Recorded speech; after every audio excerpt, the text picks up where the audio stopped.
من شر كل شيطان وهامة ومن كل عين لامة ربي وارزقنا زيارته قبل قبض الروح والخرج وعلى أمة محمد صلى الله عليه وسلم. اللهم سبحانه وتعالى പവിത്രതയാക്കപ്പെട്ട വെള്ളിയാഴ്ചയുടെ മുഴുവൻ ഹഖ് ജാഹ ബറക്കത്തുകളും ലഭിക്കുന്ന മുഅ്മിനീങ്ങളിൽ അല്ലാഹു നമ്മളെയും നമ്മളുമായി ബന്ധപ്പെട്ട എല്ലാവരെയും അല്ലാഹു ഉൾപ്പെടുത്തി അനുഗ്രഹിക്കുമാറാവട്ടെ. പ്രത്യേകിച്ചും നമ്മിൽ നിന്ന് മൺമറഞ്ഞു പോയ ആളുകൾ, നമ്മുടെ എല്ലാ ദുആകളിലും അവരെ നമ്മൾ ഉൾപ്പെടുത്തണം. അല്ലാഹു അവരുടെയൊക്കെ ഖബറിടങ്ങളെ വിശാലമാക്കി കൊടുക്കുമാറാവട്ടെ. വല്ല അദാബുകളും അനുഭവിക്കുന്നുണ്ടെങ്കിൽ, മനുഷ്യ സഹജമായി സംഭവിച്ച കാര്യങ്ങളുടെ പേരിൽ എന്തെങ്കിലും ബുദ്ധിമുട്ടുകൾ അനുഭവിക്കുന്നുണ്ടെങ്കിൽ, നമ്മൾ ചെയ്യുന്നതിൻ്റെയൊക്കെ ഒരു സൽക്കർമ്മത്തിൻ്റെ ഒരു മിസലെ സവാബ് അല്ലാഹു അവരുടെ ഹദ്റത്തിലേക്ക് എത്തിച്ചു കൊടുക്കുമാറാവട്ടെ. അവരെയും നമ്മളെയും ഹബീബായ തങ്ങളുടെ കയ്യിൽ നിന്ന് ഹൗദുൽ കൗസർ വാങ്ങി കൊടുക്കുന്ന മുത്തഖീങ്ങളിൽ അല്ലാഹു ഉൾപ്പെടുത്തി അനുഗ്രഹിക്കുമാറാവട്ടെ. പ്രിയമുള്ള മുഅ്മിനീങ്ങൾ, നമ്മൾ ഇന്ന് ജീവിക്കുന്ന ഈ ഭൂമി, അന്തരീക്ഷം, ഇവിടെയുള്ള എല്ലാ വസ്തുക്കളും, വായു, ജലം, മണ്ണ്, വെളിച്ചം തുടങ്ങിയ എല്ലാ വസ്തുക്കളും, നമ്മളുടെ ചുറ്റുപാട്, നമ്മുടെ അന്തരീക്ഷം, ഇതെല്ലാം ഇതിൻ്റെയൊക്കെ യഥാർത്ഥ അവകാശി യഥാർത്ഥത്തിൽ മുത്തുനബി മുഹമ്മദ് മുസ്തഫ സല്ലല്ലാഹു അലൈഹി വസല്ലമ തങ്ങളാണ്. ആ തങ്ങൾക്ക് വേണ്ടിയാണ് അള്ളാഹു ഈ ഭൂമി ലോകം മുഴുവനും സൃഷ്ടിച്ചു പരിപാലിക്കുന്നത്. അതിൽ ആ മുത്തുനബിയുടെ ഉമ്മത്തീങ്ങളായി അള്ളാഹുവിൻ്റെ അടിമകളിൽ പെടാൻ വേണ്ടി പരിശ്രമിക്കുന്ന ആളുകളാണ് നമ്മൾ. ആ നമ്മളെ സംബന്ധിച്ചിടത്തോളം നമ്മൾ ഇന്നിവിടെ ജീവിക്കുന്നത്, നമ്മളിവിടെ ശ്വസിക്കുന്നത്, നമ്മളിവിടെ കഴിക്കുന്നത്, നമ്മളിവിടെ അന്തി ഉറങ്ങുന്നത്, ഇതെല്ലാം മുത്തുനബിയുടെ ഉമ്മത്തീങ്ങളായിട്ടാണ്. ആ മുത്തുനബി ദുആ ചെയ്തതിൻ്റെ ഫലം കൂടിയാണ് നമ്മൾ ഇന്ന് ജീവിക്കുന്നതിൻ്റെ എല്ലാത്തിൻ്റെയും മാനദണ്ഡം എന്നുള്ളത്. അതുകൊണ്ട് ആ മുത്തുനബിയെ സ്നേഹിക്കലാണ്, ആ മുത്തുനബിയെ ആദരിക്കലാണ്, ആ മുത്തുനബിയെ ബഹുമാനിക്കലാണ് ഒരു മുഅ്മിനിൻ്റെ, ഒരു മുസ്ലിമിൻ്റെ ജീവിതത്തിൻ്റെ ഒന്നാമത്തെ ബാധ്യത എന്നുള്ളത്.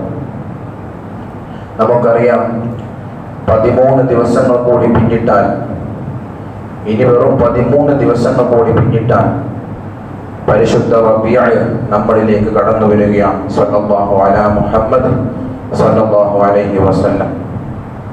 ഒരു മുഅ്മിനിന്റെ യഥാർത്ഥമായ യാഥാർത്ഥ്യമുള്ള ഈമാൻ കൊണ്ട് ജീവിക്കുന്ന ഒരു മുസ്ലിമായ മനുഷ്യന്റെ ഹൃദയത്തിന്റെ ഉള്ളിൽ ഒരു സ്പന്ദനം ഉണ്ടാവും. അതെപ്പോഴാണെന്നറിയോ? റബീഉൽ അവ്വൽ അതിൻ്റെ മനോഹാരിതയോടുകൂടി സ്വീകരിക്കുന്ന സമയത്താണ്. നമുക്കറിയാം, മാസങ്ങളുടെ രാജാവായി പരിശുദ്ധ ഇസ്ലാം നമ്മെ പഠിപ്പിക്കുന്നത് ഷഹ്റു റമളാൻ, റമളാൻ മാസമാണ്. പക്ഷെ ഒരു മുഅ്മിനിന്റെ മനസ്സിനെ സംബന്ധിച്ചിടത്തോളം ഒരു ലദ്ദത്ത്, ഒരു അമിത വികാരം ഒരു മനുഷ്യന്റെ ഉള്ളിൽ പ്രകടമാകുന്നത് പുണ്യ റബീഉ വന്നെത്തുന്ന സമയത്താണ്. അത് മുത്തുനബിയോടുള്ള മുഹബ്ബത്താണ് സല്ലല്ലാഹു അലൈഹി വസല്ലം. ആ മുഹബ്ബത്ത് ജീവിതത്തിൽ ഉള്ളിടത്തോളം കാലം ആഖിബത്തിനെ കുറിച്ച് പിന്നെ ഒരു മനുഷ്യൻ പേടിക്കേണ്ടതില്ല. അവന്റെ അന്ത്യം എങ്ങനെയാവും എന്ന കാര്യത്തെക്കുറിച്ച് ഒരാൾ പിന്നീട് പേടിക്കേണ്ടതില്ല. കാരണം ജീവിതം ഹബീബായ തങ്ങളിലൂടെ ലയിപ്പിച്ചു കഴിഞ്ഞാൽ പിന്നെ ഒരു മുഅ്മിനായ മനുഷ്യനെ സംബന്ധിച്ചിടത്തോളം അവന്റെ ജീവിതത്തിന്റെ എല്ലാ മേഖലകളിലും ഹബീബായ റസൂലുള്ളാഹി സ്വല്ലല്ലാഹു അലൈഹി വസല്ലം തങ്ങളുടെ ഒരു സാന്നിധ്യം അവന് ജീവിതത്തിൽ എല്ലാ സമയത്തും അത് ഫീൽ ചെയ്യാൻ വേണ്ടി സാധിക്കും. അതുകൊണ്ട് പരിശുദ്ധ റബീഉൽ അവ്വൽ നമ്മളിലേക്ക് കടന്നു വരികയാണ്. നമുക്കറിയാം, ലോകത്തെ എല്ലാ സമയത്തും ഒരേപോലെ മുഴങ്ങുന്ന ഒരു മദ്ഹ് ഉണ്ടെങ്കിൽ അത് നബി സല്ലല്ലാഹു അലൈഹി വസല്ലം തങ്ങളെ കുറിച്ച് പറയുന്ന മദ്ഹാണ്. ബാക്കിയുള്ള മദ്ഹൊക്കെ നിശ്ചിത കാലത്തേക്ക് വേണ്ടി മാത്രം. നമുക്കറിയാം, വേൾഡ് കപ്പ് നമ്മളിലൂടെ കടന്നുപോയി. അതിൻ്റെ സമയത്ത് ഓരോ ടീമിൻ്റെയും ആരാധകർ അതാത് ടീമിനെ കുറിച്ചുള്ള മദ്ഹുകളും ഫ്ലെക്സുകളും ഒക്കെ നാട്ടിൻപുറങ്ങളിലും മൊബൈൽ സ്റ്റാറ്റസുകളിലും റീൽസുകളിലുമായിട്ട് നമ്മൾ ഓടിച്ചു. അതവിടെ കഴിഞ്ഞു. ഇനി അടുത്ത 4 വർഷം കഴിഞ്ഞിട്ട് അത് വീണ്ടും പുനരാവിഷ്കരിക്കുകയുള്ളൂ. ഒരു ഇലക്ഷൻ പ്രചാരണം വന്നു കഴിഞ്ഞാൽ ആ പ്രചാരണത്തിന് വേണ്ടിയുള്ള രാഷ്ട്രീയ പാർട്ടികളെ കുറിച്ചുള്ള പാട്ടുകളും മദ്ഹുകളൊക്കെ നമ്മൾക്ക് ഓരോ ആളുകളും എഴുതും, പാടും, അതിനുവേണ്ടി മുദ്രാവാക്യം വിളിക്കും. അതൊക്കെ പ്രചാരണം കഴിഞ്ഞാൽ കഴിഞ്ഞു. എന്നാൽ ഹബീബായ തങ്ങളുടെ മദ്ഹാണ് എല്ലാ സമയത്തും, അതിന് മുടക്കല്ല. ആ മദ്ഹ് പറയുന്നതിന് മുടക്കമില്ല. എല്ലാ സമയത്തും ലോകത്തിന്റെ എവിടേക്ക് മുസ്ലിങ്ങളുണ്ടോ അവിടേക്ക് മുഴങ്ങുന്ന ഏക ശബ്ദം, ഏക സ്നേഹത്തിന്റെ ശബ്ദം അത് മുത്തുനബിയുടെ മുദ്രാവാക്യങ്ങളാണ്. ലാ ഇലാഹ ഇല്ലല്ലാഹ് അത് പരിപൂർണ്ണാവില്ല. മുഹമ്മദ് റസൂലുള്ളാഹ് അത് വരുമ്പോഴത് പരിപൂർണ്ണാവുള്ളൂ. അഷ്ഹദു അൻ ലാ ഇലാഹ ഇല്ലല്ലാഹ് എന്ന് വിളിച്ചു കഴിഞ്ഞാൽ ഷഹാദത്തും ഫുള്ളാവില്ല, ബാങ്കും ഫുള്ളാവില്ല. അഷ്ഹദു അന്ന മുഹമ്മദ് റസൂലുള്ളാഹ് സ്വല്ലല്ലാഹു അലൈഹി വസല്ലം അതും കൂടി വരുമ്പോൾ അത് ഫില്ലാവുള്ളൂ. അള്ളാഹുവിന്റെ പേര് എവിടെയൊക്കെ പറയുന്നു അവിടെയൊക്കെ മുത്തുനബിയുടെ പേര് വരുന്ന സമയത്ത് അത് ഫുള്ളാവുകയുള്ളൂ. അപ്പൊ അതാണ് നമ്മൾ പറയുന്നത്, എല്ലാ സമയത്തും എല്ലാ സ്ഥലങ്ങളിലും ഒരുപോലെ മുഴങ്ങുന്ന ഒരു കാര്യമുണ്ടെങ്കിൽ അത് മുത്തുനബിയുടെ മദ്ഹാണ്. ആ മദ്ഹ് പറയാനും പാടാനും നമ്മൾ ബാധ്യസ്ഥരാകണം. അപ്പോഴേ ജീവിതത്തിന് ഭംഗിയുണ്ടാകുള്ളൂ. ഈ ഭൂമിയിൽ ജീവിക്കുന്നതിന് അർത്ഥം ഉണ്ടാവണം എന്നുണ്ടെങ്കിൽ മുത്തുനബിയുടെ മേലുള്ള സ്വലാത്തുകളും സുന്നത്തുകളൊക്കെ നമ്മൾ അധികരിപ്പിക്കണം. നിസ്സാരമായിട്ട് കാണരുത്. അതിനൊന്നും നിസ്സാരവൽക്കരിക്കപ്പെടുന്ന കാലഘട്ടത്തിലൂടെയാണ് നമ്മൾ ജീവിക്കുന്നത്. അതിനെ നമ്മൾ നിസ്സാരമാക്കരുത്. ഹസ്സാൻ ഇബ്നു സാബിത്ത് എന്ന് പറയുന്ന ഒരു സഹാബിയുണ്ട്. ഭയങ്കര എഴുത്തുകാരനാണ്, പാട്ട് എഴുതുന്ന ആളാണ്. നല്ല നല്ല പാട്ടുകൾ എഴുതും. പക്ഷെ ഒരു കാലത്ത് നബി സല്ലല്ലാഹു അലൈഹി വസല്ലമ തങ്ങൾക്ക് എതിരെ, നമ്മുടെ ഇന്നത്തെ ഭാഷയിൽ പറഞ്ഞ ട്രോളറൊക്കെ എന്തെങ്കിലുമൊക്കെ പാട്ടോ അല്ലെങ്കിൽ എന്തെങ്കിലും വീഡിയോസ് ഒക്കെ വരുമ്പോൾ എത്ര നല്ല പോസിറ്റീവ് വീഡിയോകളാണെങ്കിലും നെഗറ്റീവ് വശം ഉണ്ടാവും. അവരിക്കലും ഇല്ലായിരിക്കില്ല. എത്ര ഒരു അറിവ് പറഞ്ഞു കൊടുക്കുന്ന സംഗതി ആണെങ്കിലും അതിനൊരു നെഗറ്റീവ് ഒരു കമന്റെങ്കിലും താഴെ ഉണ്ടാവും അല്ലേ? എന്നിട്ട് അത് വേറെ ഒരു പോസ്റ്റർ രൂപത്തിലേക്ക് മാറ്റി ക്രിയേറ്റ് ചെയ്ത് അതിനെ പറ്റിയ ട്രോളുകളൊക്കെ ആഡ് ചെയ്ത് പാട്ട് രൂപത്തിലും കഥ രൂപത്തിലൊക്കെ നമ്മൾ അവതരിപ്പിക്കാറുണ്ട്. എന്ന് പറഞ്ഞതുപോലെ മുത്തുനബിയെ എല്ലാ തരത്തിലും ട്രോളി പാട്ട് എഴുതിയിരുന്ന ആളാണ് ഹസ്സാൻ ഇബ്നു സാബിത്ത് എന്നവർ. ഒരു സമയത്ത് മുത്തുനബിയുടെ മദ്ഹ്, ആ ചരിത്രമൊക്കെ വിശാലാണ്, അതൊന്നും പറഞ്ഞു തീർക്കാനുള്ള സമയമല്ല. ചുരുക്കി പറഞ്ഞാൽ മുത്തുനബി എന്താണെന്ന് മനസ്സിലാക്കി, നബി സല്ലല്ലാഹു അലൈഹി വസല്ലമ തങ്ങളുടെ മഹാത്മ്യം മനസ്സിലാക്കി, നബി സല്ലല്ലാഹു അലൈഹി വസല്ലമ തങ്ങളെ കുറിച്ച് വളരെ നല്ല രീതിയിൽ മദ്ഹ് എഴുതി പാടാൻ തുടങ്ങി. ഹസ്സാൻ ഇബ്നു സാബിത്ത് എന്ന സ്വഹാബി റസൂലുള്ളാഹിന്റെ ഷായിറാണ്, റസൂലുള്ളാഹിന്റെ കവി എന്ന് വിശേഷിപ്പിക്കുന്ന ആളാണ് ഹസ്സാൻ ഇബ്നു സാബിത്ത് എന്നവർ. ശത്രുക്കൾ എന്ത് പറഞ്ഞാലും അജ്ബതു യാ ഹസ്സാൻ, ഹസ്സാനെ മറുപടി കൊടുക്ക് എന്ന് നബി തങ്ങൾ ഉത്തരവിടുന്നതും വിത്ത് സ്പോട്ടിൽ കവിത എഴുതിയിട്ട് പാടും ഹസ്സാൻ ഇബ്നു സാബിത്ത് എന്നവർ നബി തങ്ങളെ പറ്റിയിട്ട്. അത് ഹുബ്ബാണ്, ഉള്ളിൽ നിന്ന് വരുന്നതാണ്.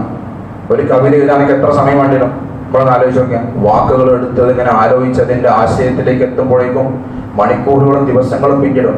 ഹസ്സാൻ ഇബ്നു സാബിത്ത് എന്നവർ പുണ്യ നബിയെ കുറിച്ച് വളരെ സ്പോട്ടിൽ കവിത എഴുതി കൊടുക്കുമായിരുന്നു ശത്രുക്കൾക്കെതിരെ നബി തങ്ങളുടെ മദ്ഹ് പറഞ്ഞുകൊണ്ട്.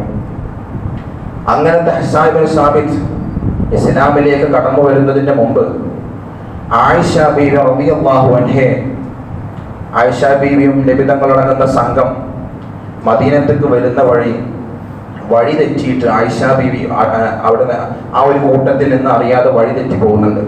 വിശാലമായ ചരിത്രം ഞാൻ ചുരുക്കി പറയുകയാണ്. വഴി തെറ്റിപ്പോയ ആയിഷ ബീവി ഒറ്റയ്ക്ക് ഇങ്ങനെ നിൽക്കുക. പൊതുവെ ഒരു സംഘം പോയി കഴിഞ്ഞാൽ ആ സംഘത്തിന്റെ പിന്നാലെ ഏറ്റവും ബാക്കിൽ വരുന്ന ഒരാളുണ്ടാവും. എന്തിനെന്നറിയോ?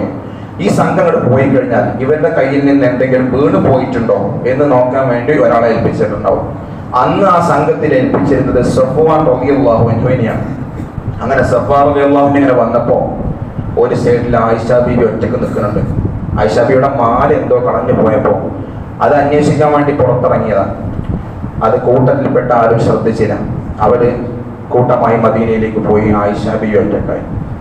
അങ്ങനെ ലാസ്റ്റ് കയറി വന്ന സഫ്വാൻ റളിയല്ലാഹു അൻഹു ആയിഷ ബീവിനെ കണ്ടു. ഒട്ടകപ്പുറത്തുനിന്ന് ഇറങ്ങി ആയിഷ ബീവിനെ ഒട്ടകപ്പുറത്ത് കയറ്റി എന്നിട്ട് സഫ്വാൻ എന്നവര് നടന്നു ഒട്ടകത്തിന്റെ മുന്നിലൂടെ. ആയിഷ ബീവിയുടെ ഒട്ടകത്തെ വലിച്ചിട്ട് ഇങ്ങനെ നടന്നു. ഇവര് പുലർച്ചെയായപ്പോഴാണ് കടന്നു വരുന്നത്. അപ്പൊ ശത്രുക്കളുടെയൊക്കെ നേതാവ് അബ്ദുല്ലാഹിബിൻ ഉബൈ എന്നവര് അവരിത് കണ്ടു. എന്ത്? ഒരു വിജനമായ സ്ഥലത്ത് നിന്ന് ആയിഷ ബീവിയും സഫ്വാൻ എന്നവർ ഒറ്റക്ക് ഒരു കാടിന്റെ ഉള്ളിൽ നിന്ന് ഒറ്റക്ക് ഇങ്ങനെ കടന്നു വരുന്ന രംഗം. പിന്നെ ഫിത്തന ഉണ്ടാക്കാൻ വേറെ എന്തെങ്കിലും വേണോ? ഒന്നും വേണ്ട. അതങ്ങോട്ട് പറഞ്ഞു പരത്തി. ആയിഷ ബീവിയും സഫ്വാൻ എന്നവരെയും കുറിച്ചുള്ള വ്യാജ പ്രചാരണങ്ങൾ പറഞ്ഞു പരത്തി. അതിനറിയാതെ വ്യാജ പ്രചാരണം പറഞ്ഞ ഒരാളായിരുന്നു നമ്മൾ നേരത്തെ പറഞ്ഞ ഹസ്സാൻ ഇബ്നു സാബിത്ത് എന്നവർ. പക്ഷെ അതൊക്കെ പിന്നീട് തെറ്റാണെന്ന് മനസ്സിലാക്കി അതൊക്കെ പൊരുത്തപ്പെടിപ്പിച്ചിട്ടുണ്ട് പിന്നീട് ഹസ്സാൻ ഇബ്നു സാബിത്ത് എന്നവർ. ആ ഹസ്സാൻ ഇബ്നു സാബിത്ത് റളിയല്ലാഹു അൻഹു ആയിഷ ബീവിയുടെ വീട്ടിലേക്ക് കടന്നു വന്നാൽ എല്ലാ ആളുകളെയും സൽക്കരിക്കുന്നതിനേക്കാൾ കൂടുതൽ മനോഹരമായിട്ട് ഹസ്സാൻ ഇബ്നു സാബിത്ത് എന്നവരെ സൽക്കരിച്ചിരുന്നു ആയിഷത്തു സിദ്ദീഖ റളിയല്ലാഹു അൻഹ. ആയിഷ ബീവി വളരെ മനോഹരമായിട്ട് സൽക്കരിച്ചിരുന്നു. അപ്പൊ ആളുകൾ ചോദിച്ചു, നിങ്ങളെ പറ്റിയിട്ട് പണ്ട് മോശം കള്ളപ്രചാരണമൊക്കെ നടത്തിയിരുന്ന ആളല്ലേ, അതിനറിയാതെ കുടുങ്ങിയ ആളല്ലേ, എന്നിട്ട് ഇപ്പൊ ഹസ്സാൻ ഇബ്നു സാബിത്ത് കടന്നു വരുമ്പോ എന്താ നിങ്ങൾക്കൊരു സ്പെഷ്യൽ സൽക്കാരം, മറ്റുള്ള ആളുകൾക്കൊന്നും ഇല്ലാത്തൊരു സൽക്കാരം എന്താ എന്ന് ചോദിച്ചപ്പോ ആയിഷ ബീവി പറഞ്ഞൊരു വാക്കുണ്ട് അവിടെ. ആയിഷ ബീവി അവിടുന്ന് പറഞ്ഞു കൊടുത്തത്, അതിനെ കുറിച്ചൊന്നും എനിക്കറിയില്ല. ഹസ്സാൻ ഇബ്നു സാബിത്ത് എന്നവര് നാളെ സ്വർഗത്തിലെ രാജാവാണ്. കാരണമായിട്ട് ഒറ്റ കാര്യം പറഞ്ഞത്, ഹസ്സാൻ ഇബ്നു സാബിത്ത് എന്നവര് പുണ്യ നബിയെ മദ്ഹ് പറയുന്ന ആളാണ് സല്ലല്ലാഹു അലൈഹി വസല്ലം. അതാണ് കാരണം. പുണ്യ നബിയെ പറ്റി മദ്ഹ് പാടുന്ന ആളാണ്. അതുകൊണ്ട് ഹസ്സാൻ എന്നവര് നാളെ സ്വർഗത്തിലാണെന്ന് ആയിഷ ബീവി റളിയല്ലാഹു അൻഹ നമ്മെ പഠിപ്പിക്കുമ്പോൾ എന്തുമാത്രം നമ്മൾ നമ്മുടെ ജീവിതത്തിൽ സ്വലാത്തുകൾ അധികരിപ്പിക്കണം, മദ്ഹുകൾ പാടണം, മൗലൂദ് കീർത്തനങ്ങൾ ചൊല്ലണം, ബുർദ പാടണം എന്നുള്ളതൊക്കെ എത്രയോ ഹദീസിന്റെ ചരിത്ര വ്യാഖ്യാനങ്ങൾ കൊണ്ട് നമുക്ക് പാഠമാക്കേണ്ട കാര്യമാണ്. നമ്മൾ കണ്ടു കഴിഞ്ഞ വ്യാഴാഴ്ച വൈകിട്ട് നമ്മുടെ മുസ്ലിം ഉമ്മത്തിൽ നിന്ന് ഈ ലോകം വിട്ടുപിരിഞ്ഞ ആലിക്കുട്ടി ഉസ്താദ് ആലിക്കുട്ടി ഉസ്താദ്. നമ്മളെല്ലാവരും സോഷ്യൽ മീഡിയയിലൂടെ ഇന്നിപ്പോ എന്തുണ്ടെങ്കിലും സോഷ്യൽ മീഡിയ വേണ്ട എന്ന് പറഞ്ഞാലും കുത്തിത്തിരിപ്പുണ്ടാക്കി ക്യാമറകൾ ബ്ലോക്ക് ചെയ്താലും ഏതെങ്കിലും വഴി, ഡ്രോൺ സംവിധാനങ്ങളുണ്ട്, അതിനൊന്നും പ്രശ്നമില്ല, ഏതെങ്കിലും വഴി മയ്യത്ത് പരിപാലനത്തിന്റെ അവിടെ ബുദ്ധിമുട്ടിക്കാൻ എല്ലാ സ്ഥലത്തും ഉണ്ടാവും. പക്ഷെ അതിലൂടെ നമുക്കൊരു പാഠം പഠിച്ചു. ആലിക്കുട്ടി ഉസ്താദിന്റെ മയ്യത്ത് നമ്മളെല്ലാവരും സോഷ്യൽ മീഡിയയിലൂടെ കണ്ടു. കാണാത്തവര് നിർബന്ധമായിട്ടും കാണണം. എന്താ അങ്ങനെ പറയണമെന്നറിയാം? പുഞ്ചിരിച്ച് കിടക്കുന്ന ഒരു മുഖം നമ്മളെല്ലാവരും അത്ഭുതപ്പെടുത്തിക്കൊണ്ട് നമ്മൾ കണ്ടു. അത് അത്ഭുതമാണ്. ജീവിച്ചിരിക്കുന്ന സമയത്ത് ചിരിക്കാൻ എല്ലാവരും കൊണ്ടും പറ്റും, വെറുതെ ചിരിക്കാനും പറ്റും, തമാശ പറഞ്ഞ് ചിരിക്കാൻ പറ്റും, ഒന്നുമില്ലാതെ ഉറക്കത്തിൽ വരെ ചിരിക്കുന്ന ആളുകളുണ്ട് ഇല്ലേ? അതൊക്കെ എല്ലാവരും കൊണ്ടും പറ്റും. മരിച്ചു കഴിഞ്ഞിട്ട് ചിരിക്കാൻ എല്ലാവരും കൊണ്ടും പറ്റൂല. അതിനൊരു പ്രത്യേക തൗഫീഖ് വേണം, പ്രത്യേക ഭാഗ്യം വേണം. ആലിക്കുട്ടി ഉസ്താദിനെ ചികിത്സിച്ചിരുന്ന തിരൂർക്കാട് ഹോസ്പിറ്റലിലെ ഡോക്ടർ പറയുന്ന ഒരു രംഗം നമ്മൾ കണ്ടിട്ടുണ്ടാവും. 3 തവണ ആ അവസാനത്തെ ശ്വാസം പോകുന്ന സമയത്ത് 3 തവണ ലാ ഇലാഹ ഇല്ലല്ലാഹ് എന്ന് ഉസ്താദ് ചൊല്ലുകയുണ്ടായി. 3ാമത്തെ തവണ ലാ ഇലാഹ ഇല്ലല്ലാഹ് അവസാനിച്ചപ്പോഴാണ് ഉസ്താദിന്റെ അവസാനത്തെ ശ്വാസവും നിലച്ചുപോയത്. ഉസ്താദിനെ പറ്റി അറിയുന്ന ആളുകളൊക്കെ എപ്പോഴും പറയുന്ന ഒരു കാര്യമുണ്ട്. ഞാൻ അത് പറയാനാണ് ഈ വിഷയം ഇവിടെ സൂചിപ്പിച്ചത്. ഉസ്താദിന്റെ ജീവിതത്തിൽ എന്താണ് ഇതിനു മാത്രം സംഭവിച്ചത്? ചിരിച്ച് അങ്ങനെ മരണപ്പെട്ട് കിടക്കുന്ന അവസ്ഥയിൽ പോലും തൂവെള്ള പൊതിഞ്ഞ 14ാം രാവിൽ ഉദിച്ച ചന്ദ്രനെ പോലെ മുഖം ഇങ്ങനെ പ്രകാശിച്ച് കിടക്കാൻ എന്താണ് ഉസ്താദ് ജീവിതത്തിൽ പ്രധാനമായി ചെയ്തിരുന്ന കാര്യങ്ങളെന്ന് അന്വേഷിച്ച് നോക്കിയപ്പോ ഉസ്താദിന്റെ കൂടെ എപ്പോഴും ഉണ്ടായിരുന്ന ആളുകൾ പറഞ്ഞു, ഒരൊറ്റ ദിവസം പോലും ബുർദ ഓതാതെ ഉസ്താദ് ജീവിതത്തിൽ ഉറങ്ങിയിട്ടില്ല. ബുർദ എന്ന് പറഞ്ഞ റസൂലുള്ളാഹി സ്വല്ലല്ലാഹു അലൈഹി വസല്ലം തങ്ങളുടെ മദ്ഹ് കാവ്യം, യാ റബ്ബി ബിൽ മുസ്തഫ ബല്ലിഗ് മഖാസിദനാ വഗ്ഫിർ ലനാ മമദായ വാസിഅൽ കറമി എന്നിങ്ങനെ തുടങ്ങുന്ന ബുർദയുടെ കാവ്യങ്ങൾ ഹബീബായ തങ്ങളുടെ മേലുള്ള ലോകത്തിലെ ഏറ്റവും വലിയ മദ്ഹ് കീർത്തനമാണ് ബുർദ. അതിനേക്കാൾ വലിയൊരു മദ്ഹ് കീർത്തനം ലോകത്ത് രചിക്കപ്പെട്ടിട്ടില്ല. അങ്ങനത്തെ ബുർദ അത് മുഴുവനും ഒരു ദിവസം അത് ഓതാതെ ഉസ്താദ് ഉറങ്ങുന്നത് ഞങ്ങൾ ആരും കണ്ടിട്ടില്ല. ഇനി എന്തിനാണ് ചിരിച്ചു കടന്നതെന്ന് ചോദിക്കണതിൽ അർത്ഥമല്ല. കാരണം ബുർദ റസൂലുള്ളാഹിന്റെ മദ്ഹാണ്. അത് എഴുതിയ ബുർസൂലി ഇമാമിനെ സ്വപ്നത്തിൽ വന്ന് അള്ളാന്റെ റസൂൽ ആദരിച്ചിട്ടുണ്ട്. ആ ബുർദ ജീവിതത്തിൽ നിത്യവും പാരായണം ചെയ്ത ആളാണ് ആലിക്കുട്ടി ഉസ്താദ്. അത് ആ മരണസമയത്ത് നമ്മൾ കാണുകയും ചെയ്തു. അത് കാണുമ്പോൾ അസൂയ നമ്മുടെ മനസ്സിൽ വേണം. അങ്ങനെ മരിച്ചു പോകണം ചിരിച്ചുകൊണ്ട്, സ്വർഗത്തിന്റെ ഫോട്ടോ കണ്ട്, നെറ്റിത്തടം വിയർത്ത് അല്ലാഹുവിന്റെ മാലാകുന്ന മലക്കുകളുടെ കൂടെ നമ്മുടെ അർവാഹുകളെ ഇവിടുന്ന് പറഞ്ഞയക്കണമെങ്കിൽ അടിസ്ഥാന ഘടകം ഹബീബായ തങ്ങളോടുള്ള ഹുബ്ബാണ്. ആ ഹുബ്ബിനെ പിൻപറ്റലാണ്.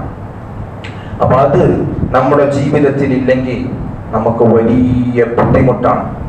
പല ആളുകളും അതിനെപ്പറ്റി വിമർശിക്കുന്നവരുണ്ടാവും. അതൊന്നും നമ്മൾ നോക്കാൻ നിൽക്കണ്ട. എന്തിനാ നബിദിനൊക്കെ, എന്തിനാ അങ്ങനെയുള്ള കാര്യങ്ങളൊക്കെ?